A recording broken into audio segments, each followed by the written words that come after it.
आज की वीडियो में हम बनाने वाले हैं 4 तरह की नान। एक ही डो से मैं बनाऊंगी आज 4 तरह की नान।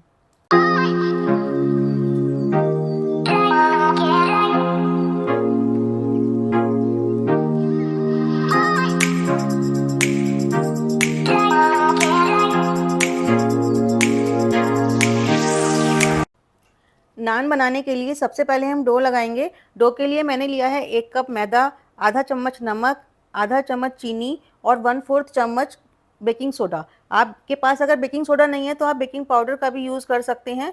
1/4 कप मैंने लिया है दही और 2 चम्मच मलाई। ये मैंने घर की नॉर्मल दूध वाली मलाई ली है। अगर आपके पास मलाई नहीं है तो आप मक्खन या फिर क्रीम भी ऐड कर सकते हैं। अब थोड़ा-थोड़ा दूध डाल के हमें डो तैयार करना है। इन सब चीज़ों को बहुत अच्छे से मिक्स करना है और थोड़ा-थोड़ा दूध ऐड करते जाना है। जब भी हम नान का डो लगाते हैं तो हम पानी का बिल्कुल भी इस्तेमाल नहीं करते हैं। ये पूरा का पूरा डो मैंने दूध के साथ ही लगाया है। डो बनाते वक़्त थोड़ा स्टिकी होता है, मगर जैसे-जैसे आप इसको नीड करोगे तो ये अपने आप ही स्मूथ होता चला जाएगा। और लास्ट में हम इसमें डालेंगे थोड़ा-सा ऑयल, 1 चम्मच के करीब मैंने इसमें ऑयल डाला है और इसको अच्छे से रब करके एक बार फिर से नीड करेंगे। अब नान तो सबको ही अच्छे लगते हैं और हमेशा जब भी हम बाहर खाना खाने जाते हैं तो सबसे पहले नान ही ऑर्डर करते हैं। लेकिन घर में बनाना भी इतना मुश्किल नहीं है। आप इस तरीके से बनाओगे तो बहुत ही जल्दी से और बहुत ही अच्छे नान बना सकते हो। डो को मैंने अच्छे से नीड कर लिया है। अब मैं इसको एक क्लीन बोल में ट्रांसफ़र कर लूँगी। इसको ढक के हमें 2 से 3 घंटे के लिए रखना है। अगर गर्मियों का सीज़न है तो आप 2-3 घंटे के लिए रख दीजिए और अगर विंटर्स का सीज़न है तो आप इसको लंबा भी रख सकते हैं। 2-3 घंटे रखने के बाद ये एकदम से बहुत ही सॉफ्ट सा डो तैयार हो जाएगा और बहुत ही स्मूथ डो बना है ये। बिल्कुल मक्खन की तरह नरम और मुलायम डो तैयार हो जाता है ये। अब जितने भी बड़े आपको नान बनाने हैं उसके अकॉर्डिंग आप डो ले लीजिएगा और छोटी-छोटी लोइयाँ तैयार कर लीजिएगा। लोई एकदम स्मूथ सी बनानी है हमें, अच्छे से प्रेस करके गोल-गोल लोई बना के हम साइड में रख लेंगे। जितने भी नान आपको बनाने हैं लोई आप एक साथ ही बनाकर रख लीजिएगा। मैदा बेलते वक्त हमेशा एक प्रॉब्लम सबके साथ आती है कि जब भी हम इसको बेलते हैं तो ये श्रिंक होकर छोटा हो जाता है वापस से।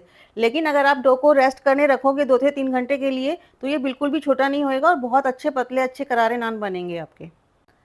अब प्लेन नान बनाने के लिए मैंने थोड़ा-सा कलौंजी और धनिया इसमें लगाया है और रोटी की तरह इसको बेलना है। आप चाहो तो राउंड बेल सकते हो, ओवल शेप में बेल सकते हो। ये देखो इसकी थिकनेस बस इतनी है कि रोटी से थोड़ा-सा मोटा है बस। अब नान को हमने बेल लिया है, इसके ऊपर हम थोड़ा-सा पानी लगाएँगे फिंगर्स की हेल्प से। चारों तरफ बहुत अच्छे से पानी लगाना है क्योंकि अगर हम पानी अच्छे से नहीं लगाएँगे तो तवे पर चिपकेगा नहीं हमारा नान और पानी वाली साइड से हमें गरम तवे के ऊपर डालना है। तवा भी बहुत अच्छे से गरम होना चाहिए, तभी हमारा नान इस पे चिपकेगा। अब आप देख रहे हैं इसमें थोड़े-थोड़े हमें बबल्स दिखने शुरू हुए हैं। जैसे ही बबल्स दिखने शुरू होंगे बस इसको तवे को हमें उल्टा कर देना है गैस की फ्लेम के ऊपर और धीरे-धीरे इसको सेक लेना है।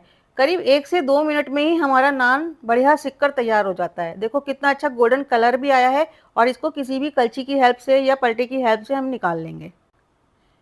तो ये हमारा प्लेन नान बनके तैयार हो गया है। इसके ऊपर आप बटर या घी कुछ भी लगा सकते हैं, नहीं तो आप इसको बिना बटर घी के भी खा सकते हैं। अब हम बना रहे हैं बटर नान। बटर नान के लिए मैंने एक लोई ली है और उसको पतली रोटी बेलनी है। बहुत पतली, जितनी आप बेल सकते हैं उतनी पतली आप इसको कर लीजिएगा पहले। रोटी हमें बिल्कुल इवन बेलनी है। अब इसके ऊपर मैं मेल्टेड बटर स्प्रेड कर रही हूँ। बटर को मैंने हल्का सा गर्म करके रखा हुआ है साइड में। चारों तरफ बटर फैलाने के बाद हल्का-हल्का मैदा स्प्रिंकल करेंगे इस पे, बहुत ही हल्का-हल्का सा। और मैदा को स्प्रिंकल करने के बाद अब हम इस रोटी को फोल्ड करेंगे, पहले एक बार, फिर दूसरी बार फिर से बटर लगाएंगे और फिर से मैदा स्प्रिंकल करेंगे और फिर एक बार फिर से फोल्ड करेंगे। तो ये ट्रायंगल बन जाएगा हमारा और अब इसको हम पतला करके बेल लेंगे। अगर आप कलौंजी धनिया कुछ भी लगाना चाहते हो तो वैसे ही आपको लगाना है और नॉर्मली रोटी की तरह बेलना है।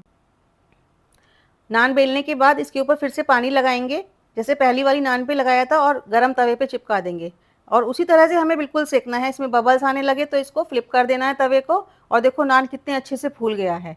अब इसको धीमी-धीमी आंच पे सेक लेना है और कलची की हेल्प से बाहर निकाल लेना है।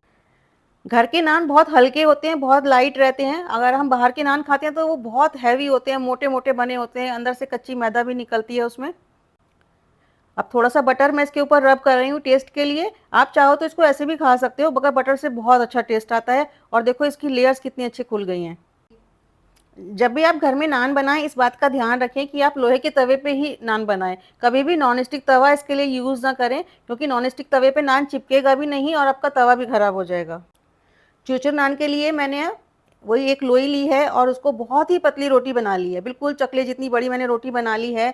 अब इस पे मैं लगा रही हूँ थोड़ा-सा ऑयल या बटर या घी, आप कुछ भी लगा सकते हो, और इसके ऊपर थोड़ा-थोड़ा मैदा स्प्रिंकल कर रहे हैं, जैसे कि हमने बटर नान में किया था। अब इसको नाइफ़ की हेल्प से मैं ऐसे छोटी-छोटी स्ट्रिप्स में काट रही हूँ। आप चाहो तो पिज़्ज़ा कटर का भी यूज़ कर सकते हो, और इसको पतला-पतला, लंबा-लंबा हमें काटना है इस तरह से, जैसे कि आप देख रहे हो। अब इन सभी स्ट्रिप्स को हमें धीरे-धीरे, धीरे-धीरे इकट्ठा करना है। सारी स्ट्रिप्स को हम एक साथ ले आएँगे, मगर ये चिपकनी नहीं चाहिए, हल्के हाथ से एक साथ हमें इकट्ठा करके इसको एक रस्सी की तरह से बना लेना है। ये देखो मैंने सारी स्ट्रिप्स को इकट्ठा किया है, और इसको हल्का-हल्का रोल करते हुए, इस तरह से खींचते हुए एक रोप जैसे बना लेना है, और फिर से इसको रोल करके एक लोई तैयार करेंगे हम। इस तरह से धीरे-धीरे, धीरे-धीरे रोल करेंगे और लास्ट का कोना इसका सेंटर में टक करेंगे, और ये एक लोई बन गई है अब हमारी। अब इसको सिंपली हमें बेलना है। जब भी आप नान बनाते हो तो नान को सेकने के बाद आप एक किचन टॉवल में रैप करके रखोगे, तो आपके नान सुबह बनाओगे तो शाम तक भी बिल्कुल सॉफ्ट रहेंगे। अब ये चूरचूर नान भी बिल के तैयार हो गई है। इसके ऊपर भी मैं पानी लगा रही हूँ थोड़ा-थोड़ा, और वैसे ही गरम तवे पे डालना है और इसको फ्लिप करके हमें पका लेना है। तवे को तभी फ्लिप करेंगे जब इसमें थोड़े-थोड़े बबल्स दिखाई देंगे, उससे पहले हमें तवा नहीं फ्लिप करना है, नहीं तो आपका नान गैस के ऊपर ही गिर जाएगा। नान आपका तवे से छूटे नहीं, इसके लिए आपको तवा बहुत अच्छे से गरम करना है और नान पे बहुत अच्छे से पानी लगाना है, तभी आपके नान तवे पे टिकेंगे, वरना गैस के ऊपर ही गिर जाएँगे तो मज़ा नहीं आएगा। तो ये चूरचूर नान भी हमारा तैयार है। अब इसके ऊपर बटर, घी कुछ भी लगाइएगा, और इसको एक पेपर नैपकिन में रख के अच्छे से क्रश कर लीजिए, तभी इसकी लेयर्स भी खुलेंगी और ये क्रिस्प रहता है, बहुत अच्छा लगता है खाने में, मज़ेदार लगता है। अगर आप नान खाने के शौकीन हो और आपको मैदा अवॉइड करना है, तो आप आटे से भी इस तरह से चूरचूर पराठा बना सकते हो। तो ये चूरचूर नान भी हमारा तैयार हो गया है। अब हम बनाएंगे स्टफ़ नान। स्टफ़ नान के लिए सबसे पहले हमें स्टफिंग बनानी है। उसके लिए मैंने थोड़ा सा पनीर ग्रेट किया है, बहुत बारीक वाले ग्रेटर से मैंने इसको ग्रेट किया है। इसमें मैं ऐड कर रही हूँ थोड़ा सा नमक, थोड़ी सी लाल मिर्ची पाउडर, थोड़ा सा धनिया पाउडर, और बहुत थोड़ा सा ग्रीन कोरिएंडर चॉप किया हुआ। इन सब चीज़ों को अच्छे से मिक्स करेंगे। आप चाहो तो इसमें हरी मिर्ची, अदरक भी डाल सकते हो, प्याज भी डाल सकते हो। आप चाहो तो पनीर की जगह आलू की भी स्टफिंग बना सकते हो। ये बिल्कुल आपके ऊपर है, आप कौन सी स्टफिंग पसंद करते हो। अब मैदा की एक लोई लेंगे, जो हमारा नान का डो था उसकी एक लोई लिए मैंने, उसको 3 इंच के करीब पहले बेल लिया है। अब इसमें मैं लगा रही हूँ थोड़ा सा ऑयल। बेलने के बाद हम इसमें लगाएंगे थोड़ी सी फिलिंग, 2 या 3 चम्मच फिलिंग काफ़ी रहती है एक नान में। बहुत ज़्यादा फिलिंग भरोगे तो आपका नान फट सकता है, तो इस बात का हमें ध्यान रखना है। और पनीर में बिल्कुल भी पानी नहीं होना चाहिए जब हम फिलिंग तैयार करते हैं, नहीं तो सारी फिलिंग आपकी बाहर आ जाएगी। और बहुत ही हल्के हाथ से इसको बेलना है, सूखी मैदा के हेल्प से, और रोटी की तरह मैं इसको बेल रही हूँ।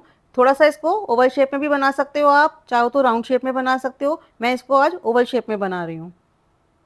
तो ये नान बिल के तैयार है। अब मैं पानी की हेल्प से इसको सारा गीला कर लूँगी। बहुत अच्छे से मैंने उंगली से चारों तरफ पानी लगाया है। ये बात का ध्यान रखें पानी लगाते वक्त किनारों पे पानी अच्छे से लगाएं, ताकि नान छूटे ना तवे पे से।